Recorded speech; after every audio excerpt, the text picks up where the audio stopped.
Hi there, my name is Terry, and welcome to the Animation Industry Podcast. Today I'm chatting with the wonderful folks who run Animation Wildcard. They include Casey Follen, Cami Kwan, and Alexis Deprey. And if you're unfamiliar with Animation Wildcard, it is a collective of animation professionals who have come together to promote original work from animators in the industry. So far, they've published 9 episodes featuring short films from over a dozen animators from all over the world, and you can currently view all the episodes on YouTube and episode snippets and animator spotlights on their Instagram. In our chat today, they're going to share the amazing mission behind the project, how you can get involved and get your work featured, and the behind-the-scenes resources they're creating to bridge gaps and remove gates from within the industry. Also, since Cami, Casey, and Alexis are all in stop-motion production, they're going to share their own career journeys, the top skills they developed to get hired, and a snapshot of what the stop-motion industry currently looks like right now. But before we dive in, I have a sponsored message to share with you, and it comes from my friends over at HUE, who are offering listeners of this podcast the chance to win one of 4 really cool prizes, especially if you're into stop motion or know someone who's just starting out. The first prize is a HUE Animation Studio kit, which includes a colorful HUE HD camera with a bendy gooseneck, built-in microphone, and manual focus, perfect for your next stop motion project. The next 3 runner-up prizes are of a digital copy of the HUE Book of Animation, which takes you step by step through how to create your own stop motion videos, and a single user license of HUE Animation software, their easy-to-use animation software, which has some really great features like onion skinning and time-lapse, perfect for stop motion. You can even record your own voices and bring your animation to life. I'm honestly so excited about this giveaway. If you're listening to this, you should definitely enter the draw. All you have to do is go and give your email. I've included a link in the description of this chat to enter, so make sure you click on that link and also sign up for their email list as they give away a lot of helpful resources. The contest closes on November 1st, so make sure you do that right now. And if you'd like more info about HUE, they offer an all-in-one starter kit for kids around 7 to 13 years old and includes everything I mentioned in the draw. It's an easy and fun way to learn key animation techniques, including claymation, lip-syncing, and rotoscoping. They also offer their HUE Book of Animation, which I mentioned before, and you can download free sound effects, a storyboarding template, and backgrounds to give your videos added magic. And you can get all of this by visiting their website or ordering off of Amazon, and I've included these links in the description of this chat as well. So please go check those out. And now let's jump right into the chat. Hello, Animation Wildcard, aka Lex, Cami, Casey. How are you guys doing? Good. We're good. Nice. Thank you for having us. Yeah, thank you very for much. coming on. I'm really excited to chat about kind of this initiative project that you started, which I think is a really cool way to connect with people and make some really cool stuff during quarantine for this weird trying time. But I also kind of want to dig into your brains about your careers a little bit and what led to this point. So maybe we can just go around, I was going to say the room, but the Zoom boxes On the screen. and just introduce yourself and give some highlights of this amazing career in stop motion that you've chosen. All right. Casey? I'll go first. Okay. Hi, I'm Casey. I'm a production manager and assistant director. I primarily work in stop motion and mostly in Los Angeles right now. My path is from going to school in Detroit, and I had a background in music and visual art and kind of went the visual art route, and worked in New York and ended up out in LA. So kind of bounce around studios out here, but mostly work as a production manager these days. Nice. Who wants to go next? Cami? I'll go. Yeah. Hi, I'm Cami Kwan. I'm a creative producer and partner at Apartment D, which is a stop motion studio here in Burbank. I grew up in Portland, Oregon, so that's a big stop motion town. So stop motion was always like in my awareness. I always knew I wanted to be an animator. And then I went to school in Rochester, New York at RIT, go Tigers. And when I started, I studied film and animation there. And like when I actually started doing animation, I did all different types at first, but the more that I did it, the more I realized like stop motion was where I wanted to be. So after I graduated, I lived at home for a year and worked on my portfolio. And then I got an opportunity to move to LA and work at Bixpix on the show Tumbleleaf, which is super beautiful stop motion show. And when I was at Tumbleleaf, I connected with Max Lopez and Sean Maloney, who are my current business partners. And we just got to know each other by working as an animator and an armaturist and machinist. And so I worked with those guys on a couple of freelance projects that Apartment D picked up, and we bonded and became a really great team. And then from there, started Apartment D, and we've been doing that full time for the last like 2 years or so. So now I'm a full-time creative producer, director, partner at Apartment D. Sweet. All right, last but not least, That's Lex. awesome. I'm Alexis, or Lex. People who know me will call me Lex. I am from Connecticut. I went to school at the University of Connecticut, and I studied illustration. So I didn't really touch animation at all until I got my first job in Connecticut at Bob's Discount Furniture, via my illustration professor, which was a really great connection because she not only set me up with like my job and future passion, but also my future husband in a way, because I met Scott there, who's also my creative partner. And we moved across the country when we felt ready to go to LA and test our skills there in the stop motion community.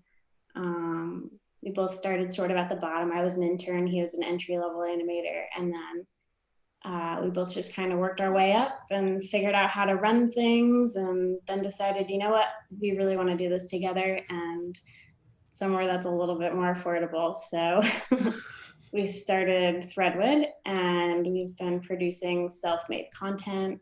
And we just recently moved to New York. So this is very new. Oh, wow. Congrats on the move. Happy moving. Yeah. How long have you been there, Lex? Less than a month. Oh, wow, that's so fresh. I know. Yeah, Lex just left us. It's so sad. I know. But thankfully, I'm still working remotely with Cami on a project right now. Yeah, Lex is doing some art direction for an Apartment D project right now. So we're still connected, still working. Pretty Nice. tight. When you're Yeah. like, you guys are pretty much steeped in the stop motion community down in the South, because I'm in Toronto, Canada. What is Oh, it sure. like? Do you just, because like when I'm working on a stop motion project, that's all I live and breathe. And I don't even know what it would be like to be surrounded by so many other people who are also doing stop motion. Do you ever talk about anything else? I mean, like, what is it like? Yeah. Yeah. I think so. Oh, that's so I mean, I funny. feel like Before, I got everyone's nerdy passions at work. Yeah. yeah, that's true. Before COVID, I had like set this goal. I was like, I'm gonna make friends outside of animation. And now Really I can't, hard. so it's all good. I'll just make more animation friends. So tell me, well, maybe that's a good segue. You can't make friends because of quarantine. Tell me the history of Animation Wildcard, because you're posting episodes, you've got a bunch under your belt now, and it's kicking off some steam. Is that the right expression? I don't think so, but Picking up tell me steam. the Like that. Picking up steam? picking up steam. Picking up steam. Tell me the history of Well, I why. think Lex, you might be able to get started because it kind of started with you. Yeah. Yeah. I feel like you had it planned the thought of it for a really long time, right? Before quarantine. Kind of, yeah. I mean, I had it in other iterations where I was like, ooh, I'm going to pitch something like Kablam at some point, just because I really like short form animation. But then once quarantine started, and Scott and I were like itching to make some projects because we did not know how long, we were going to be stuck at home, and we needed to be creative, and we didn't think jobs were going to come around for a while. So we wanted to build our portfolio. That little seed was planted. And then I was like, Scott, what if, we invited our friends to do this thing with us, and like, it got a lot bigger, and we could all do shorts, kind of like the way we do them, where they're like little comic strips, or it's like a very quick, like beginning, middle, end. And it's just like really concise. We're not asking anybody for like, a full episode of anything, because we'll make the episode together, and then hopefully that'll, merge all of our audiences into one place instead of being so like separated. And he told me it was a terrible idea. None of our friends would want to do anything for free. So then I had already scheduled a chat with Max for something else work related, brought it up to him very nervously, and he thought it was a great idea. And I was like, okay, great. So then the next time I chatted to Casey, which was within that week, I was like, okay, I have this idea. Max thought it was a good idea. I think it's a good idea. Scott thought it was a terrible idea. And then we started meeting frequently and really kind of fleshing it out, because it was really just an idea. It wasn't like a plan. Nice. So your original intentions were to build a portfolio, and you said connecting audiences. Is one of your intentions to grow an audience specifically by using all of your social medias together in one place? Yeah, I thought that would be kind of nice. I mean, hasn't fully worked in that way, but I think it is in a little bit, like, because everyone has their own unique audiences. So it's sort of like if you're all pooling your resources, then, you know, like, okay, my stuff will get seen by Casey's friends, and then Casey's stuff will get seen by my friends. So then it's like you are already growing kind of naturally, or forced naturally, I guess. I don't know. Yeah. I think for us, it was like, okay, we know social media is a tool, but not all people making this kind of work are using it that way. So that's something we felt like we could just utilize to kind of like up the visibility of what everyone is making and kind of help everyone who is involved in this community by using it as a tool. Nice. And also, we're so used to just having like our noses down, like doing the work at the studios, that we don't really like take a step out and, you know, try and be a bit more public facing, because we're all very used to working behind the scenes. And, you know, we know that there's this like flourishing, you know, social media space for creatives, but not very many of us are very engaged in it, just because it's kind of a completely different beast than we're used to. Totally, yeah. Oh, go ahead. Oh yeah, I was just gonna say, yeah. And then we started kind of inviting people we knew to participate. And that's kind of how our first episode came about, was taking the structure and we're like, okay, we'll see if people are interested. And we're gonna try and make one episode and just see how it goes. And then people were super into it, especially at the beginning of our stay-at-home order in Los Angeles. And it was really like, just use what you have, the materials you have, and like, this is your community can help you and like answer questions, because a lot of people working professionally are kind of in a very like specific niche of animation or stop motion, and they're not doing all the different parts of the pipeline. So we kind of used each other as a resource to get through those different phases that maybe we hadn't worked on since we made our last short, which for many people was like their thesis. So, so it was kind of like stretching our wings in that way, and bringing people together. And then, the response was great. But some people like didn't quite finish, which was cool, because at that point it was like basically everyone was in a bit of a mental health crisis. Then we were like, well, that seems like an episode 2. Like, we can't just not let them finish. And that was great for us, because it kind of kept us moving. And now we're at the end of season 1, and have reached out to, you know, people that weren't in our personal networks, and have really been expanding and growing our little community. So it's been really great. So you are making more friends just in stop motion. We're making friends. I think that's really cool, because, you know, forward facing, I watched all the episodes and everything, and it's like a really cool collaboration and collective. I didn't realize that there's this behind the scenes going on of you guys, you know, helping and mentoring each other in different areas to accomplish this. I think that's really great. So you've created 9 episodes. I didn't realize that was season 1. So one more. There's one more. Season 10. No, episode 10 will be the finale for season 1. Is there going to be a season 2? Yes. Oh, okay. So give me some highlights of season 1 so far. I think the most exciting thing of season 1, one of the very first things we did, even in episode 1, was started a Discord for everybody involved in Animation Wildcard. And our Discord community has been like, that has been the highlight for me, honestly, is seeing everybody connect over there. And we've had like pretty significant conversations on there about really, I don't know, significant topics that you would only talk about ordinarily if you were all together, like getting drinks after work or something. But the Discord community has been like super remarkable. So that's my highlight. Yeah, it has been really great to have. And that's something where like we have these little communities that form on these different projects that we get hired on, but so many of us are project based, and it can be like really jarring at the end of a job to kind of disperse and kind of go your separate ways and either have to start a new job or have some downtime. And it's been really great to have something consistent, even as people have been going back into studio work, to have that Discord channel and to still have like that baseline of community. It's been really great. Nice. Yeah. So I was just thinking, you know, you've kind of created a space for very, very short format. You said almost like comic videos. I can't even think of another place that creates something like that other than Newgrounds collabs, but I feel like that's different. So like in your minds, where is a space for, you've kind of created a space for very, very short format. What is your ultimate vision or goal for this? Because like, I'm thinking like, you know, web series, TV, etc. The minimum format is always like 11 minutes, 22 minutes, etc. So like, what are your thoughts on this continuing and turning into something bigger, or just your vision really in cool. general? I mean, I don't think we have like, you know, that kind of goal as of right now, just because that's like a huge undertaking.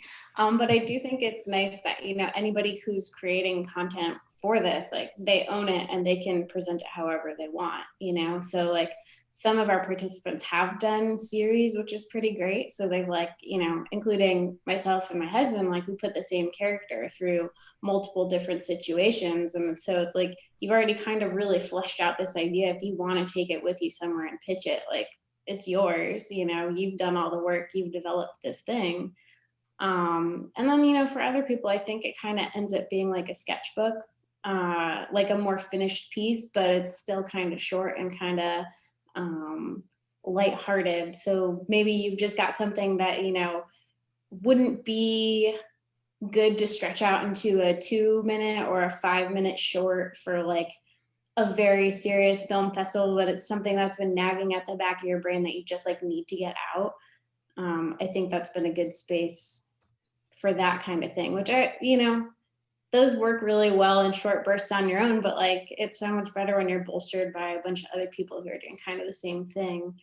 And it has a little home. Each like episode has a weird theme that is not predetermined. It just happens. It happens every time. You also, you don't Yeah. only, oh, sorry, go ahead, Casey. Oh yeah, I mean, I think for us, it's really been like along the way forming like a vision and like guiding principles, and that's more what's guiding our like next moves in like season 2 and things like that. And we kind of look back to that when we need to make decisions or when we're thinking about expanding into like new territory, and that's kind of our guide, as opposed to having this like one big goal. For us, it's very much like journey focused and community focused. What do you Yeah. mean by expanding into new territory? I don't know. I don't know. Every now and again, we have like dreams. We have big dreams. So, We have big dreams, and we have big, like, we work for other studios as well as working for ourselves and working for Animation Wildcard. And there are things that are not perfect and we know need to be better. And this is a place that we have a lot of agency over, and we can use that to address some of these issues in our industry. Like, and not every issue, but we can address some of the gatekeeping issues and this need to like, you have to make a really long short to get noticed or something. It's like, no, you can make something that's 15 seconds and it can get seen and it can show what you can do. And I think as far as like our new territory, it can go in all different kinds of directions. We have lots of ideas, but I don't think we could share them yet because they're a lot of work. I find it really impressive that you do this on the side of your jobs as well. And like, obviously this is a huge team coordination thing that takes, I can't even imagine how many conversations you have back and forth. And I also love that you feature the artists kind of on, at least I've seen it on Instagram. I don't know if you have like features on YouTube or do you also have like a Twitter and other places? We've tried to keep the social media very simple just because there's only a handful of us. But I think it's really cool. I've noticed you also take, you know, stop motion isn't the only form of animation in there. Is it open to literally anything? Yeah. So if I want to make some weird experimental CG slash, I don't know, something else, it's totally cool. Yeah. The But only what- If part it fits the is just parameters, if it fits the kid parameters. friendly and fits within the time. Yeah. Nice. So say I'm like an artist who really thinks this is cool, and I'm kind of, testing out this social media and my skills and stuff. How do I get involved in this project? As of right now, we're keeping track of anybody who chats to us, and we ask them to send us emails. So that way we have one place we can kind of, group everything together, and we can make a separate list that's like the folks who are looking for a little bit of guidance, a little bit of, anything like that, where it's like they're not like a fully formed professional just yet. Because that is part of our bigger goals we're still trying to sort out that we really want to do something with, but like we can't give away too much because we can't promise stuff we can't just come right out and do just yet. But those are the bigger goals, really, is that we want to be able to help folks like that. Nice. You keep alluding to these big plans, which I'm interested in. Are there specific things you want to share about Animation Wildcard that I haven't asked you yet? I think we're excited that this is the end of season 1. So episode 10 comes out right before Halloween. So I'm sure there's gonna be some spooky stuff in there. And then we're gonna do a holiday episode, any holiday you want, for the winter season. And then we're gonna take a bit of a break, but we're gonna try and retool some things for like how we handle our social media and just how we organize things so we can better support the community there. We've done a little bit of retooling of our Discord space already, so that way we could make it a little bit more public. So sort of we're just like moving forward like a little bit at a time instead of trying to take it all on at once. But we definitely want to do things like gathering resources. So if folks have the same kind of questions, we know how to answer them a little bit faster. Sounds like you've almost unintentionally created this great wiki guide for people who want to create short projects. And that sounds really valuable to me. We do want to do that. That's one of their ultimate goals, frankly, is to be a resource for people. Nice. That's a really great goal. I think that's we want animation to be accessible, and we don't want there to be all these barriers to entry and having to go to private art school and all this stuff, especially for stop motion, because it's so specific and you really just need to do it and have the community of feedback and to really learn as you go along. I think stop motion is one of those art forms where like it is very old fashioned in that like all the information and like skills and stuff are just passed down like through apprenticeships and generation to generation, and like it's like an oral tradition. Honestly, there's no like one place where all this stuff is written or all the strategies are written or anything. So I don't know, having this community online instead of having to be physically in LA in the studios, that truly is like bringing stop motion into the new digital era, I think, in a way that it hasn't been brought before. Totally. That's totally true. Yeah. And it's like, I think COVID has just brought so much to light, and it's like showing that all forms of animation are viable in a COVID environment and in a post-COVID-19 environment, and that not every form of animation has to happen through a studio, and that people really can do things on their own and great things. Yeah. Did you feel, you mentioned, information is passed down through apprenticeships and stuff like that. When you started your first professional experience, was it a big shock from what you expected or had kind of trained yourself in stop motion? I didn't have any training, so. Yeah, I wouldn't say that it was a big shock. There are definitely some things where I learned like what I learned in school is completely wrong. Like we learned some things that were just like complete taboo in the real professional world. And they were like, don't do that. Namely twisting wire, like don't twist your wire. But like things like that. Wait, don't twist I twist all my wire. No, you're not supposed to twist your wire because you're adding strain to the wire. Yeah. If you twist it, you're like putting strain on it, so it's going to break a lot more quickly than it would. What you should do is take your multiple wires and lay them down flat and then wrap them together. Yeah, what? the life of the wire. Yeah, that's the thing. I'm In learning things school, myself right now. yeah, in school I learned you twist your wire, so that's what I Yeah. came in with, and then the puppet department was like, stop that, set that Yeah. down, like step away, come here, let us show you. So like I wouldn't say it was like a big shock in any way. It was just like there are just things that you would never have learned if you weren't there. And honestly, I think, I don't know, I was like very obsessed with stop motion animation studios as a youth. I read every book about the making of Nightmare Before Christmas. Like I watched all the behind the scenes of everything as a youth. Youth. So I don't know, I feel like when I got there it wasn't really that shocking. Honestly, the biggest surprise to me was like, it wasn't like a shock surprise, it's just something I never knew, because you would never know it from reading books, but like how tight the community was and how like warm and wonderful and like friendly and amazing everybody was. That was like the biggest discovery for me. That is super nice. I mean, for me, I feel like it was like a little bit on the like darker side of like just shocked by the lack of gender parity.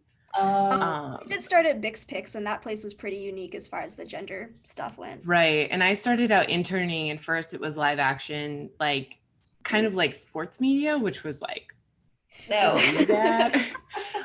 But then I was also going to like, you know, CTN and doing all these things and kind of really seeing a need for the challenges that you're going to face, especially as like an entry level person.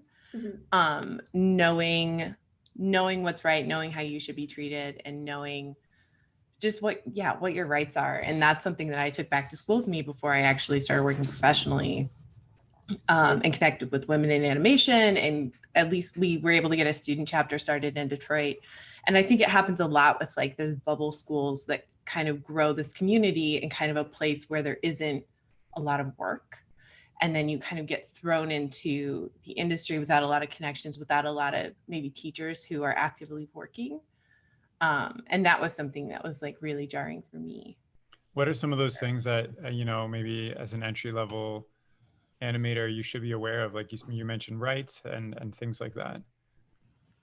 I think like, just for interning specifically, like there are rules that go with being unpaid and the things that you should be asked to do, and they have to have educational value, and in certain places they need to be for credit, and you can't be replacing a worker.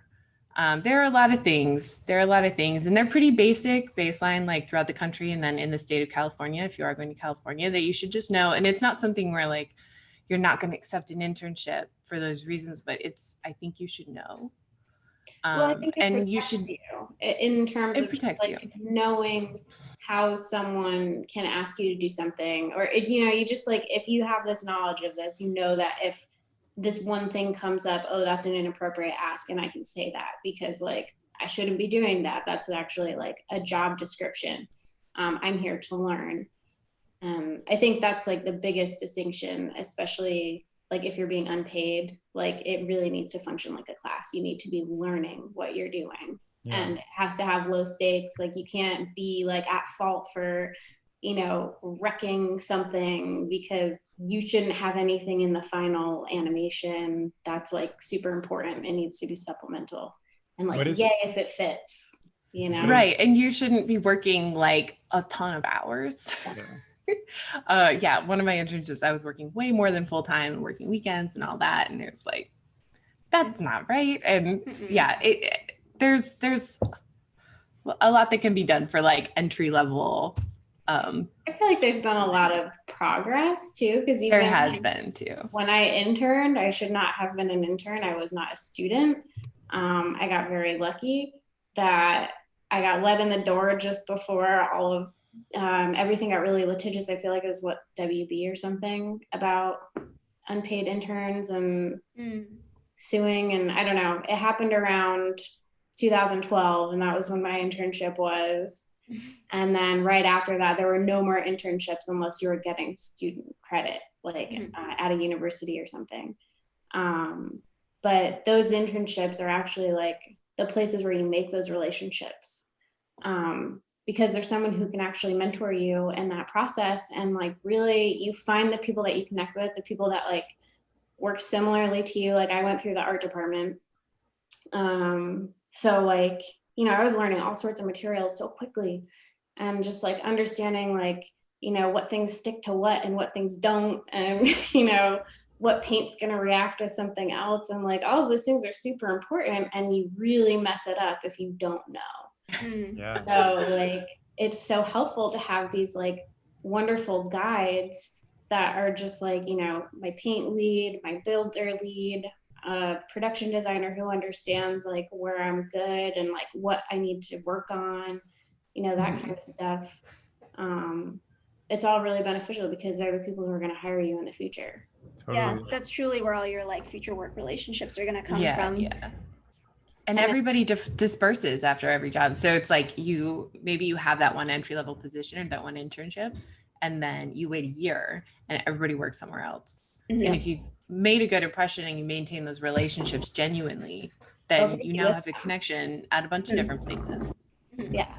I kind of have two questions around this. One is like I've been an intern, my past business experience. I was an intern myself in a different industry, but you know, when you walk in, you want to do everything. You want to make the best impression. You want to take everything that's given to you and run with it. So how do you develop, you know, Casey, you said you were working weekends and extra hours. How do you develop a discerning kind of attitude when you're so fresh and you aren't sure what you should or should not be doing to make a good impression, because you're worried if you say no, then you'll be known as that intern who said no. No, I think You know the what I mean? best thing is to like get clear expectations at the beginning, like have an end date, especially if it's an unpaid internship. Like there needs to be a point when you become a valued worker. And if they want you to keep working, then they can pay you minimum wage, you know? So I think setting those parameters and also getting like a job description and knowing what you're responsible for from the beginning You is don't really get a job important. description if you're an intern. It's just like you're here to intern.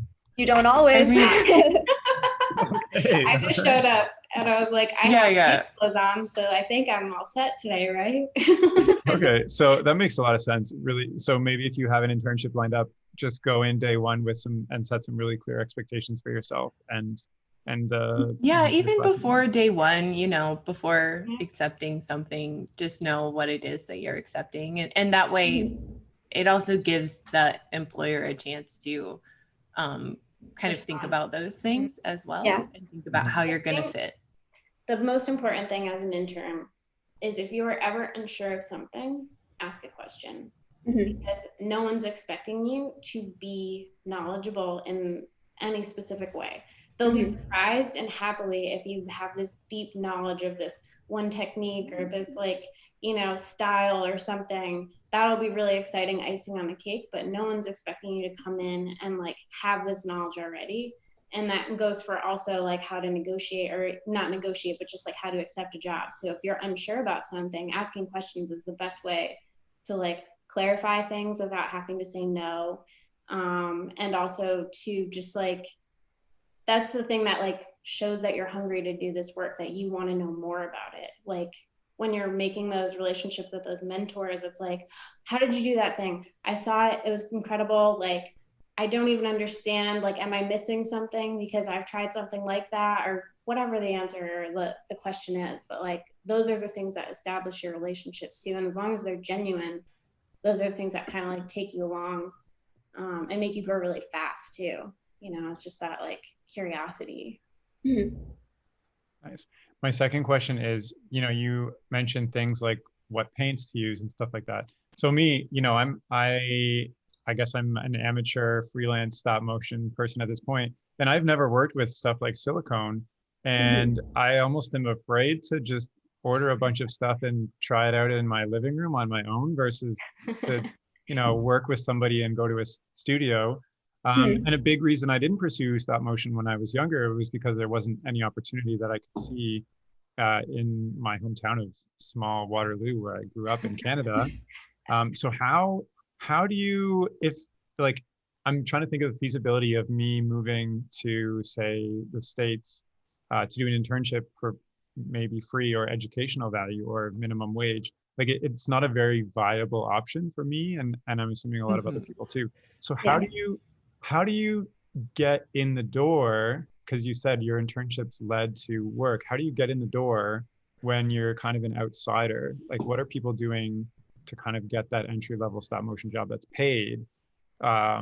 And they are coming from smaller places that don't have stop motion.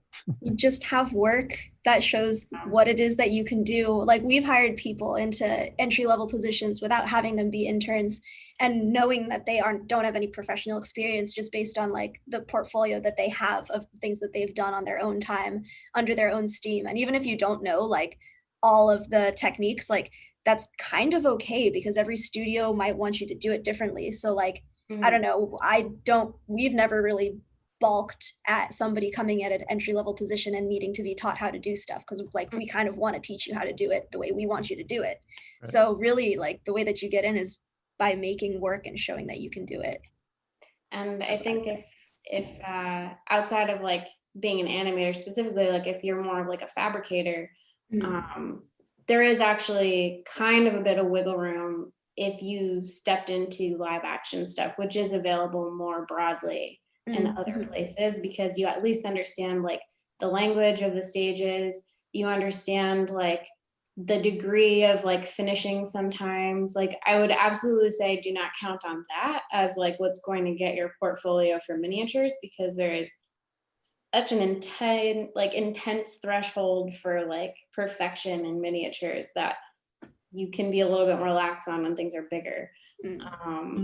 But I think you'll learn your like materials knowledge and stuff like that like quicker if you're working under any other art department, because they're very similar products. We just use them a little bit differently, and we also like get really like tight in all of our increments, so that way everything like, you know, fits really small. Yeah, that's a good point. And I think also with like what Cami was saying, it's like you still need to make things, you still need to show what you know and what you can do. Kind of thinking of it like personal projects as like case studies and like learning a new skill, and taking that one project that, if you're a fabricator, maybe you're working to like a still image and it's not an animated image, and you're really focusing on, you know, miniature woodworking for this one. Or if you're building a puppet, you're really going to focus on casting maybe, or costuming, and doing like one skill at a time and really honing it with the knowledge that you can find, because it's really easy to get overwhelmed when you're trying to kind of match a studio style or do everything yourself and try and make it look portfolio ready, which like even at the studios, they're full of specialists, especially in like LA and Portland. Like there aren't that many jobs that are generalist jobs. So are you saying resist the urge to complete an entire film where you fabricate everything, animate everything, do the lighting, and it's all kind of like you're learning as you go, versus, so you might not have like a polished film in every area, except that it's a finished film and it's stop motion, versus focus really hard on one or two things you really think that you like? It's kind of both, because there's value to making a film. There's value to making a film and knowing how challenging it is to do something from start to finish, but also learning to like manage your own time and your expectations and make adjustments along the way. Like there's so much value in that.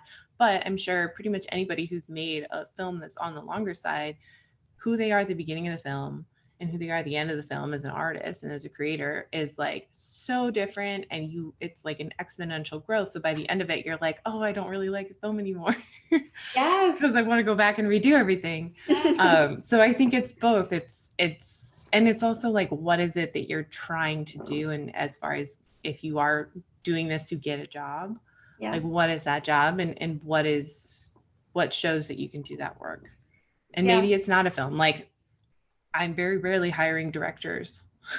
Yeah, very true. Very true. It could just be like, okay, when Scott wanted to get hired out in LA, we just really made him a clean space with like a sweep of paper and general lighting. And he loved like character sculpting as well. He got pigeonholed once he got to LA to be only an animator. But, you know, he liked making his own puppets at a certain point too.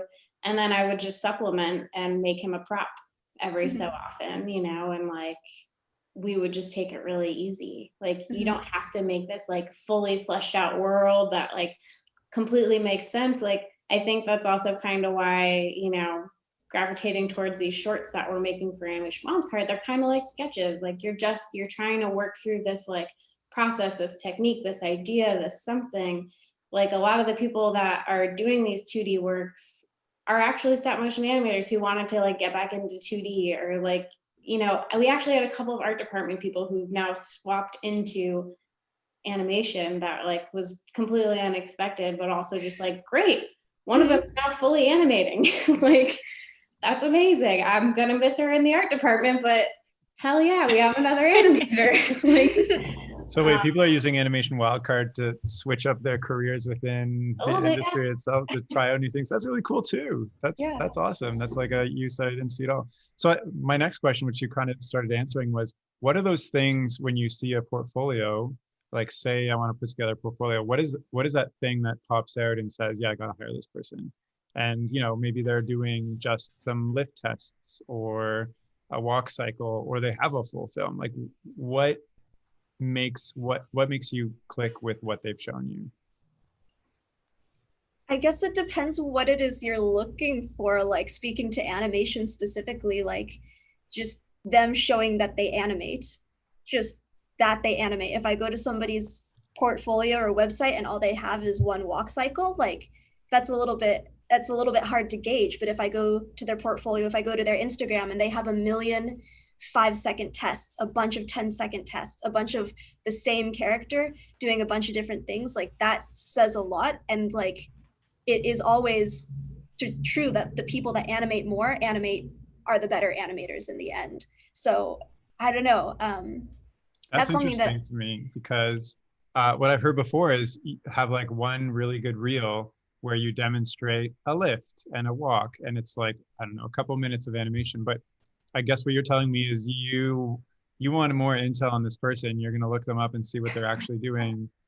Sometimes that's what they share. Sometimes that's their portfolio. Yeah. Well, I mean, I guess I'm not saying that like your reel is really important. Hey.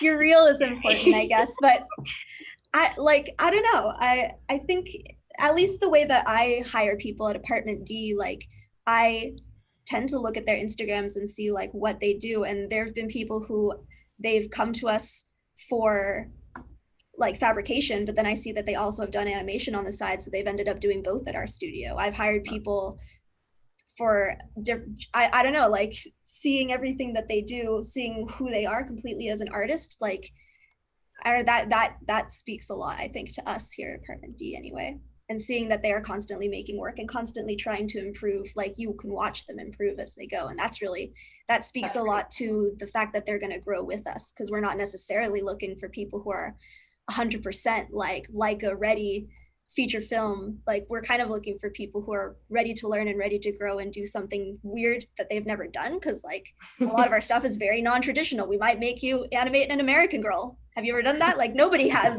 that. So I don't know, that speaks a lot to me when I'm looking to hire people.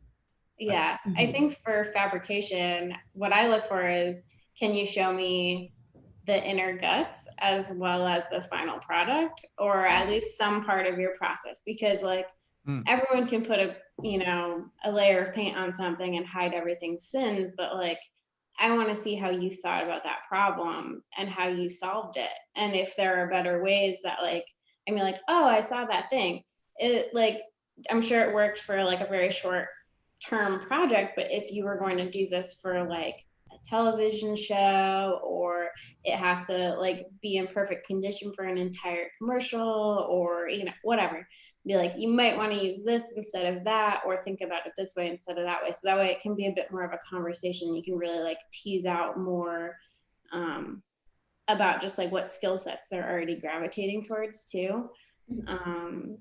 Because like ultimately you want somebody who can think from the inside to the outside, like for fabrication. Yeah. Yeah, and I think for me, I'm usually kind of half of the hiring team. Like as a production manager, I'm kind of the organizer. I'm getting all the reels and getting everything together. When I am representing at like a kind of like a job fair and like a CTN environment, it's a little bit different because it's more like interpersonal skills, and that's really, I'm looking at like, oh, how does this person behave in a social environment? Because that's what being in a studio is. But also as reels and things are coming in, like I'm looking at, yes, okay, is this polished enough that I can hand this off and have a director kind of the creative lead, see what they need to see. But then for me, I'm looking at like their communication style and their organization, and like, is this person like self-actualizing enough that they're going to be able to work in this environment and work with other people, but also be able to like manage their own time day to day. So yeah, it's like a little bit more nuanced, but like I would see a difference in somebody who sent me a link to a website or a PDF versus somebody who sent me like a folder of photos. And it's really hard for me to know what they're trying to show me with each image. Sure. And that seems like a basic thing, but it happens all the time. So I guess yeah. oh, sorry, go ahead. Oh, I'm done. It sounds like what you're saying is, keep doing what you're doing and be very transparent about it, and kind of keep putting yourself out there. It almost sounds like, and try and be organized about it. And be organized about it, not a mess. That says a lot. That really does for everybody. Organization above all else. Maybe we can switch this into talking a little bit more about kind of the career of being a stop motion person, because I hear a lot that it's kind of, gig to gig, project to project. You're kind of working in a very niche within a niche already. So what is it like to, I mean, Lex, you just kind of moved to New York a month ago. Plus, we're all dealing with the pandemic right now. So I'm sure this has highly impacted your work. Can you talk about your experience with that? Sure. Yeah. So I'll go back a little bit. I went more freelance over 2 years ago, just because I got extremely burnt out, doing full-time, pretty much like art department lead, like all over. It was like I ran the department. I was art director for multiple shows and commercials, and I did not take a break. And there were things that overlapped. I had great support staff and great employees. My team was amazing, and like I appreciate them so very much. But I got to a point where I couldn't do it anymore, and I had to figure out what that looked like outside of that. So my jobs got shorter, a little bit more concentrated, and a little bit more spread out. But by that point, thankfully in my career, like I was able to command a bit of a higher pay, so that way I could spread them out a little bit more. So that was very privileged for me to be able to take some time back from whenever I put a lot of effort into something. I can take a big break. So that's kind of how my hiatuses have been running in the last like 2 years, just that like I welcome them. It's a good time for me to recharge. I'll like learn something new. I'll try something completely different and be like a complete beginner at it, probably in the similar vein as art, but like a totally different material. So I try to keep myself fresh and just thinking about things in a different way. Like I took up miniature glass blowing, and that was amazing. You blow through straws instead of yeah, they're like metal straws. Oh, no. But yeah, so it was like, I don't know, it's just at this point, it's like I know that when I do a project, I go so hard on that project that like I need to pause really hard afterwards. Gotcha. So right now it's been a little crazy with the move during a pandemic and everything, but it also just kind of seemed like we had to do it because we bought this house a year ago with the intention of moving at some point and maybe renting it out. And then the world changed and it wasn't feasible for us to have rent and a mortgage, and a concerning uptick in cases in LA. And so, we rented an RV and moved across the country in the middle of a pandemic with no work. Except for Cami hired me right after I got here. Yeah, I feel like the minute before you left, I was like, wait, before you go, we're gonna have something. Can you please do work from New York? And you're like, yeah, of course. It's totally fine. I'll do it. I don't care. Yeah, I'm a little strung out right now, but I'm fine. Lex has worked with us I think she's the only art director I've ever really worked with. Like every project I've been on, you've been on, which is very beautiful. I appreciate it. Well, it's been nice too, because like I got to help you guys develop a production design language, and then I got to hand off the art direction. So we kind of did a little test run this summer where I hired a new art director. named Christian, who's amazing. He was Yeah, one of the he builders. Yay. I love and I miss, and I haven't seen, I think, in about 2 years, other than on a video chat now. Yeah, so it's interesting to try and be a production designer remotely, but so far it's been working. Yeah, honestly, I think it's way better than I thought it would be, honestly. Yeah. I don't know. What's it like working gig to gig for you, Casey, as like a production person? It's been less. I have a background in arts department, but have moved more into production management. And you're kind of on projects a lot longer. And so it can be, you know, you're in pre-production, but then you're also in post-production and in the middle, actual physical production. And it's a lot of overlapping projects if you're at a studio that is actively looking for work and wanting to kind of put their animation back to back and keep their stages running. So that's something that I'm working on now, is like, how do I find balance in that? Because if you're on every project and it's on stages, like certain studios, you know, they run their stages on longer days, and then your days just all become really long. So I think it's finding a balance with that. But it's also, it's for me, like the gig to gig side of it is I really have to have like a thumb on everything that's happening everywhere. And knowing like when the like secret next thing is coming up, because you kind of need to be on from the very beginning.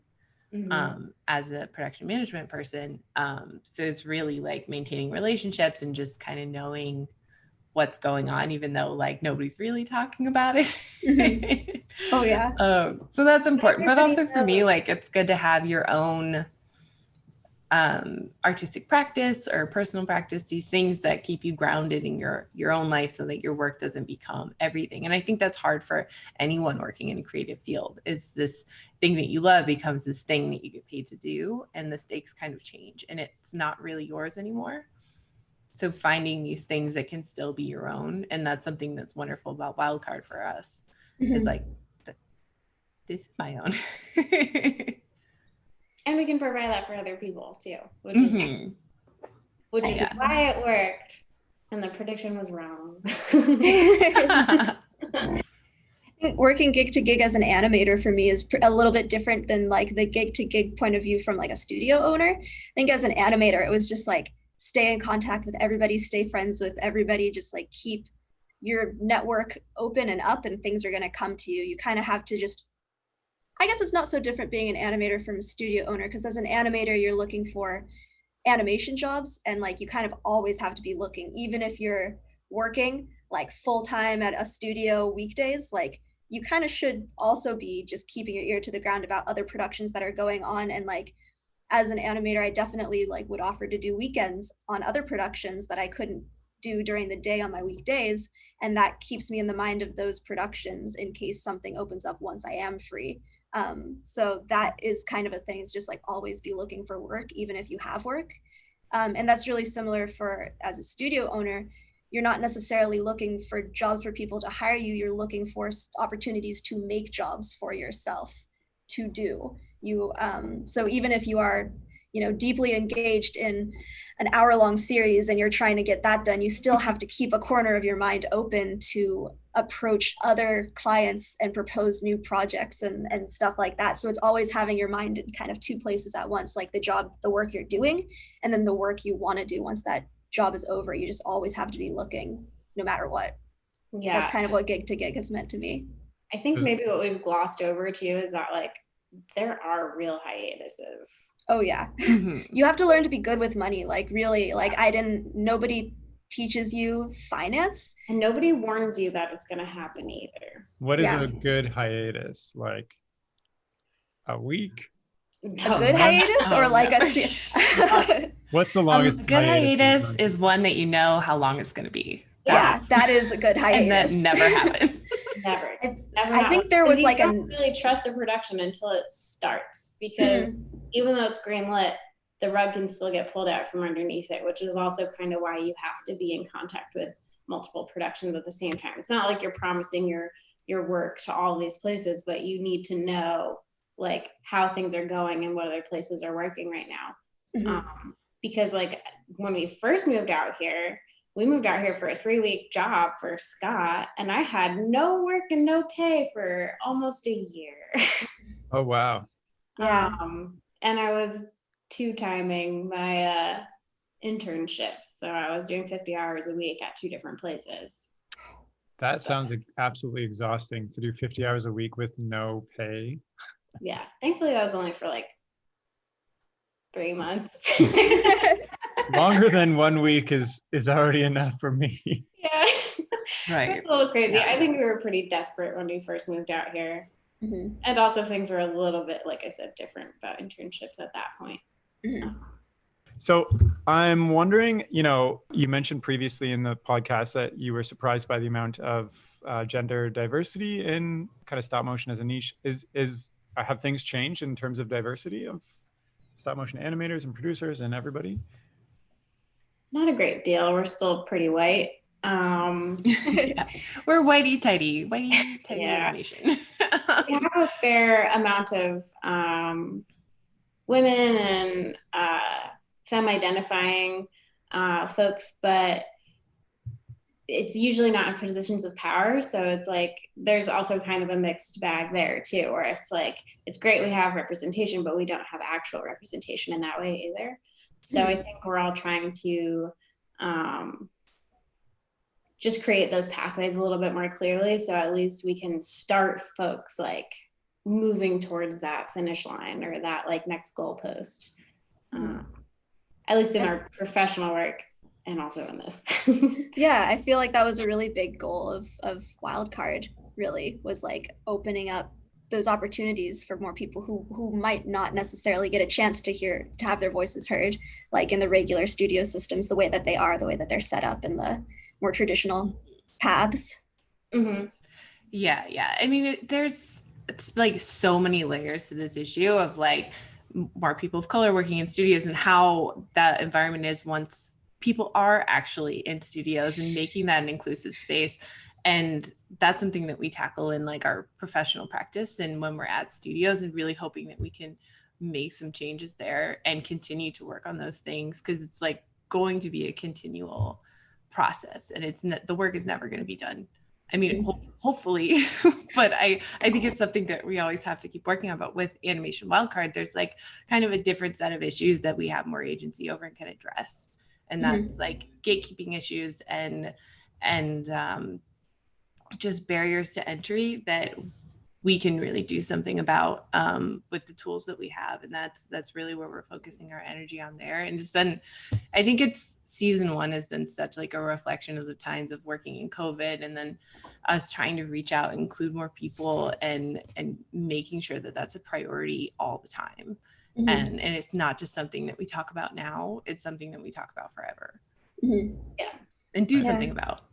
And I think the like big ideas that we mentioned before about maybe creating a way to like share knowledge resources a little bit more effectively, so that like it isn't just captured within the studios that you have to get into to get that knowledge, or within the schools that you have to get into and have the money and the like leisure time to go to school or take an unpaid internship or anything like that. Right, I think right. the end goal with like having resources is to break down those barriers a little bit more and make it more possible for people to be more mobile in our industry. Yeah. Right. And that's such like a socio-economic privilege to be able to move to places where there is stop motion work or animation work specifically, and where there is that room to be entry level and to not know everything.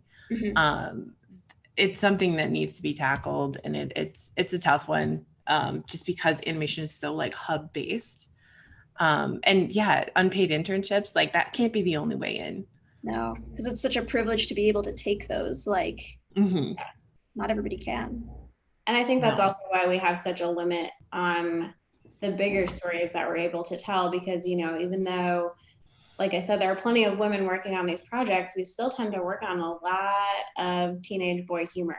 Like that tends to be the bulk of our work. And I can't tell you how draining that is sometimes. It's like, I don't mind it on occasion, but like when that's the sole focus of my work, it kind of kills my soul a little bit. I mean, Right, yeah, totally. it's like, hard having to give everything you have to a project that might not represent you, or where you are not even the target demographic that they want to watch it. Like, Yeah. I don't know. That's true. Like stop motion is not a genre, you know. Animation is not a genre. It should be a diverse group of stories, and the people telling them should be as diverse as the stories. And we're not really there. And we're hoping that like that's something that, you know, these upper levels of the industry can be greenlighting things that are different and that have something to say. That's something that, okay, go ahead, Lex. No, okay. That's something that I was super stoked about for Animation Wildcard. Like one of the biggest things, I think one of the bigger barriers in stop motion, at least, is like different stories don't get told because people can't visualize how they will be. All they can visualize is either Tim Burton, Laika, or like Robot Chicken. They don't think that stop motion is able to tell any other kind of story because they've never seen it done in anything that looks different from those. But with Wildcard, like you can point to it and say like, you can make a beautiful fairy tale out of paper, like you can make a world out of felt and it'll be beautiful. Like stop motion doesn't have to be feature film or like action figures. There's so much in between. And I think if once people accept that and like realize that and their horizons are broadened as to like the kinds of stories and the ways they can be told in stop motion, I think our world and our industry is going to open up a lot. And so that's like, I do think that Wildcard is doing that. Like as a person who can like pitch projects and stuff like that to people, like I would point to Wildcard and be like, look at the short this person did. Like we could get this person to direct this short. Like it just opens things up for people, I think, stylistically and artistically, which can open up to a lot of different levels after that. Opportunity for everybody. That's a really cool opportunity I didn't even think of. You can, because it is hard to pitch stuff when you, especially in stop motion. In 2D, it's very easy because you can just draw something and be like, it'll look like this. But in stop motion, it takes so much time and effort to put together an animation test. But I also, so I want to get back to the diversity thing a little bit more, because I think that's really cool that you are creating a space that's kind of open for, you know, inclusion of whoever wants to participate and also the kind of stories they want to tell.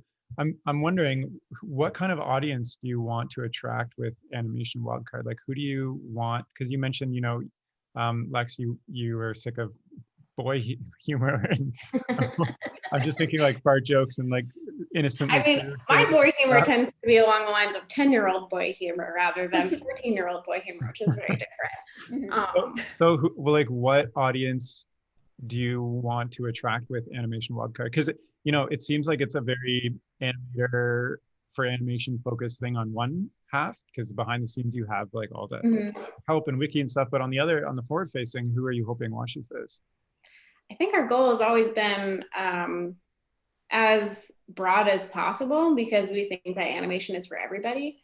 And I think that's sort of like, we don't have to sanitize or make it, you know, super family friendly content, as long as it's nothing like graphic or, you know, a little bit too suggestive. Like, I think everything's welcome. And I think that actually is reflected in the demographics that like we can track so far, is like, we do have kids as young as 13 and as old as like, you know, I think in their 60s and stuff like that. So it's like, it's a pretty broad range with a heavy amount in their 20s, but you know, like, and a heavy amount in LA, but you know, whatever, it's fine. it's where you started. Friends, support. Yeah. But we're like expanding and we're getting out there. And I think the more people that know about it, the broader that audience can be. Yeah. Nice. And like on YouTube, all of our stuff is labeled kid friendly or whatever that thing is. Comments are turned off. Yeah. Appropriately. Which is fine. Yeah, we have enough comments to manage. It's okay. We don't need the Wild West on YouTube for that. And one kind of another topic I wanted to ask about was, so are stop motion animators unionized in the US? Because I didn't think so, because basically all of animation is unionized except for stop motion for some reason. And I know there was like this. And production management. So That's how really do you tricky. negotiate pay when I feel like in some aspects you can be taken advantage of because you need the work because it's so niche, but in other aspects you're like so highly skilled in such a very specific thing, you could almost charge more. So like, how do you figure out how to know your worth and what to charge in an industry where it's, you know, you can go both ways so easily? talk to Maybe other not so artists. easily. I think Wait, go ahead, Kimmy. Sorry, we were all talking. I think talking to other artists is probably the best way to gauge like what you should expect to be making. I think if you operate within a bubble, it's super easy to get taken advantage of. But if you talk to other people who either have had your job or have the job that like you're being offered, that gives you the ground, and like any artist is happy to talk to you about rate and stuff like that. Well, at least in my experience, people have been really open and willing to discuss what their rates are and have been. That's something that has happened with like the Wildcard community too, is like we've been able to share that information with each other and support each other with kind of what is appropriate and what has been appropriate in our experiences. So I think just being open and having, you know, people on your side to like back you up that like this is what reality is helpful. Right. And it's something where like if you don't have those connections in the industry yet, a really good way to go about asking those questions is to asking for an appropriate rate range by people who have worked at that studio or have worked in that role. And that way you can kind of get your answer without like, you know, I don't know, Americans don't talk about money. So it's hard if you're a stranger. But it's really good to do and good to know. And I think working at multiple studios really helps. It can be hard to kind of get a raise once you are somewhere. So kind of taking that job elsewhere and coming back is another way to do that. Another way to kind of grow your skill set outside of that studio. That's so true. I mean, I'm sometimes I'm a hiring manager, but even so, I would say always negotiate. Especially if you see yourself as someone from a marginalized community, like advocate for yourself. And if they say no, they say no, but at least you know you did what you could. Yeah. And you know you're making the most that you can. As long as you're not being rude, you're not going to be pegged as a jerk for negotiating. You just need to be firm and clear. Yeah. Does this change when you're doing freelance stuff? Because it's one thing to get a contract and be like, this is my daily rate on this show. Do you approach it the same way when you're doing freelance? Or do you charge more because it's a specific thing, or is different per project? Like, tell me about that. It's pretty similar, I'd say. I try to get all of the nuts and bolts like figured out up front. If I'm just like, okay, this is your budget for me, I will go ahead and generally make myself a schedule just so I know, like, we can clarify our expectations right from the beginning, and I can be like, this is what I can do in that amount of time for that amount of money. And I know myself really well at this point as an artist. So it's like, I know what I'm capable of doing on a daily basis, which is also something that is very helpful. If you want to be freelance, is to really kind of track your own time and understand what it takes for you to get that thing done. Yeah. Because like, you know, what could take me a half an hour might take you 3 hours. So you need to allot for that time, or vice versa, depending on, you know, what my skill set is and what yours is. But when it comes for like bidding jobs and stuff, it's the same process. So it's like, you know, whether it's a freelance single role or a freelance job role, or a freelance job rather, like whole project, you really just need to set the expectations up at the front and work to that limitation, those parameters. So that way you're not like overextending yourself, but you're also getting the work done. That's true. And I mean, knowing when you are technically freelance or independent contractor, like you are paying your own benefits, you're paying your own overhead. Usually, you know, you're not getting that kit fee. So making sure that you're accounting for those things, even if you're not bidding a whole project, like there are costs that go into being a freelancer that do not equate to, you know, your day rate on a show. It's different. Fair. That's a good point. That's a really good point. Nobody's willing to get you coffee either. So you got to put that in question.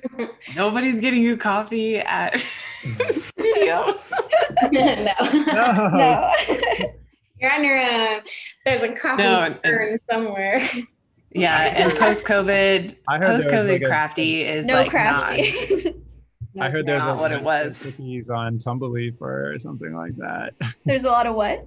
I heard there was like Wednesday cookies at Tumbleleaf. Oh yeah.